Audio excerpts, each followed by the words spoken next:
now gone from, let's face it, the absurd to the utterly stupid in my opinion, because apparently a council has split its people's waste, either rubbish or recycling, up into 13 different bags, boxes and containers. 13! I mean, what's that, one for every ingredient in a dinner or something like that? It's just stupid, isn't it? How can people be expected in their busy lives to pick up something like, a magazine and think, right, which sort of container does this go in? Does it go in newspaper, paper, or whatever other stupid bin they want to produce next? And let's face it, how much is this going to cost people within their council tax? Because we have to pay for this sort of crap, remember?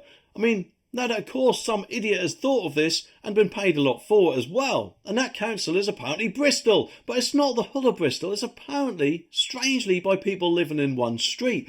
So could this be some sort of trial or something like that? Because the article says that a recycling roulette has been tackled by people living in Candolia Place, a lovely row apparently, of a fine Georgian houses in the Clifton area of Bristol. And every Thursday the three-lined venue becomes a sea of different plastic containers and bins as residents attempt to navigate the environmental demands of their local council. Mail Online reports that other residents are not so willing to abide by more than a dozen demands and say that a number of containers on the streets is an eyesore, which, let's face it, it more than likely is, isn't it? It's bound to cost the council and more than likely us a lot more money for, up to 13 different vans or dustbin trucks to come by and pick all these bins up. Unless, of course, they decide to put it all in one dustbin truck, in which case, what's the whole point in these 13 bins? But it also says that in September, Rishi apparently scrapped plans that would have seen all councils issue homeowners with 7 bins for their waste. But legislation is still in place that will require authorities to issue a minimum of 3 types of bin. I myself, like I'm guessing the majority of people, have 2 types of bins.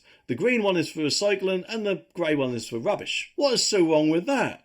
I mean, it's not like the olden days where we just used to see black sacks on the street, is it? They're actually now in plastic containers. So how long will it actually be before the good old "the dog ate my homework" phrase gets replaced by "I was trying to decide what bin this goes in"?